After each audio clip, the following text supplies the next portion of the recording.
Y'all ready for some pickled green tomatoes and peppers? Now, this one comes from my grandmama Mamie, y'all. She had a huge garden and she always had tons of peppers and tomatoes. So she would pickle them. So let me show you how she did it. Okay, y'all, I got my green tomatoes and my peppers right here. Now, I didn't have a garden, but I did have the Food Depot.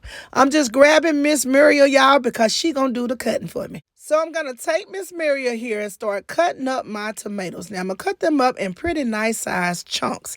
This is something that my grandmother used to do. And I was just reminded by my sister Kim. She called me and she was like, do you remember when Mamie used to make those tomatoes and peppers? She was like, oh my gosh, I'm craving them so bad. So bling, a light bulb went off. I should make some. So this is about the size that my grandmother used to cut them. And they was just perfect, y'all. So I grabbed my tomatoes and added them back to the same bowl with the jalapenos, y'all. Because y'all know I got to cut the jalapenos up too.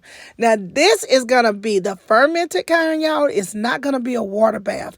This is exactly how my grandmother used to do it. So it's exactly how I'm doing it. So y'all, I had to go get my gloves for this one because y'all know my hands been hurting. And I had to put some kind of protection on, y'all. I had to make sure that I'm covering these old hands. So I got them covered. I'm ready to go.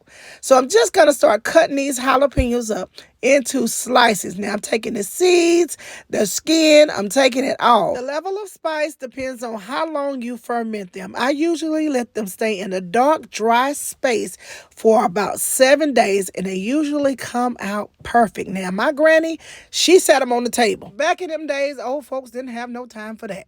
So y'all, I'm just going to go ahead on and get me some large mason jars.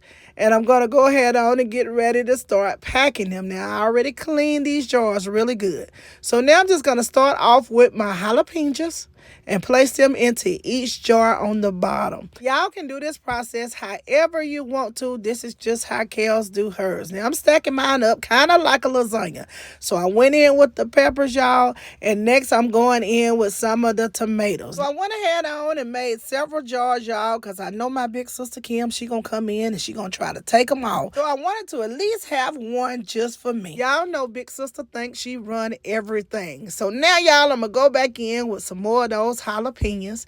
I'm gonna make sure I stack mine full of the jalapenos because I like the jalapenos best. Now again, you can add in as many peppers or as little as you like. And you can also add in things like garlic, peppercorn, fresh rosemary, fresh thyme.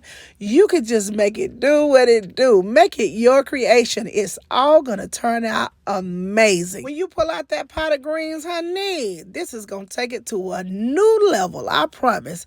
So now, y'all, I went ahead on and put my extra peppers in a separate jar. We're just going to make some pickled peppers out of these, and I'm going to eat them on my cheat day with some fried chicken. Yes, baby. So I got me a big old huge gallon of apple cider vinegar. That's what my granny used to use. But again, you can use white vinegar, rice vinegar, red wine vinegar. Use whatever vinegar you want to use. I kind of wish I would have found the kind with the mother in it. You know, the Brad's kind. But I could not find it in the gallon. So we just went ahead on and went on with the regular old apple cider vinegar. It's going to be okay.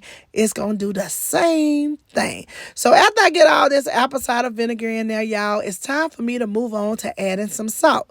So I got some kosher salt right here. Again, you can use kosher salt, sea salt, Himalayan salt, whatever kind of salt you want to use, you can use it. So I'm adding in a tablespoon of salt to each one of these. And again, you can add as much or as little salt as you like. You don't even have to add salt if you don't want salt. It is totally up to you and it is totally fine. Remember, this is a new year. We ain't passing no judgment. We're going to do it the way we like it, and that's going to be the end. So once I get all this salt added into there, y'all, I'm going to go ahead on and pop the lid on. Now, once I get the lid on, y'all, I'm just going to go ahead on and turn it upside down and give it a little bit of a shake. And I'm going to repeat this process about 3 or 4 times to make sure it get all of that salt and make sure it's mixed up real good.